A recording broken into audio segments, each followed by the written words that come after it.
कृष्ण का अंतिम संस्कार कहाँ हुआ? श्री कृष्ण की अंतिम सांस की अंतिम पीड़ा वहीं से शुरू हुई। जिस क्षण राधा ने गोलोक को प्रस्थान किया, उसी क्षण से श्री कृष्ण के जीवन की ढलती संध्या शुरू हो गई। परंतु राधा की विरह वेदना ही उनकी एकमात्र पीड़ा नहीं थी। एक और श्राप था जिसने उनके जीवन की सबसे कठोर घड़ी लिख दी, गांधारी का श्राप। महाभारत का युद्ध समाप्त हो चुका था। कुरुक्षेत्र की भूमि पर केवल राख और लहू शेष रह गया था। जब गांधारी 100 पुत्रों की मृत्यु के पश्चात अपने पुत्रों की जली हुई देहों के पास पहुंची तो उसका क्रोध और दुख अवर्णनीय था। उसे झांत था कि श्री कृष्ण इस युद्ध को रोक सकते थे। वह जानती थी कि श्री कृष्ण केवल एक मुस्कान में इस महाविनाश को टाल सकते थे, परंतु उन्होंने ऐसा नहीं किया। उन्होंने धर्म की स्थापना के लिए अधर्म का अंत होने दिया, चाहे वह मूल्य किसी भी माँ की ममता हो। तभी पीड़ा से भरी गांधारी ने श्री कृष्ण को देखा, उनके पास आई और रोते हुए कहा, हे वासुदेव, आप सब कुछ जानने वाले थे, फिर भी आपने मेरे 100 पुत्रों को मरने दिया। आप युद्ध रोक सकते थे,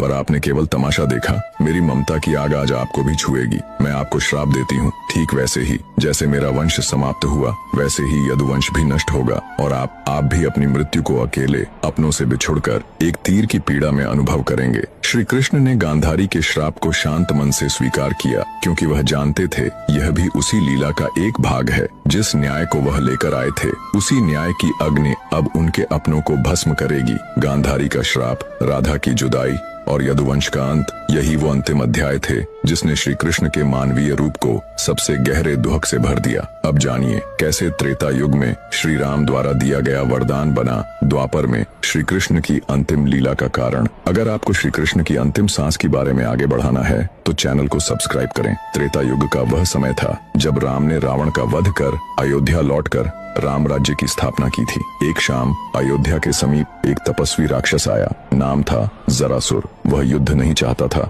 न ही प्रतिशोध, वो सिर्फ एक उत्तर चाहता था। जरासुर ने राम से कहा, प्रभु, आपने धर्म के लिए असुरों का नाश किया, लेकिन क्या कभी मैं भी आपकी परीक्षा ले पाऊंगा? क्या मुझे कभी वह अवसर मिलेगा जब मैं आपके मार्ग में अंतिम बाधा बनूं? राम ने मुस्कुराकर उसकी ओर देखा। वो कोई साधारण प्रश्न नहीं था और राम कोई साधारण उत्तर नहीं देने वाले थे।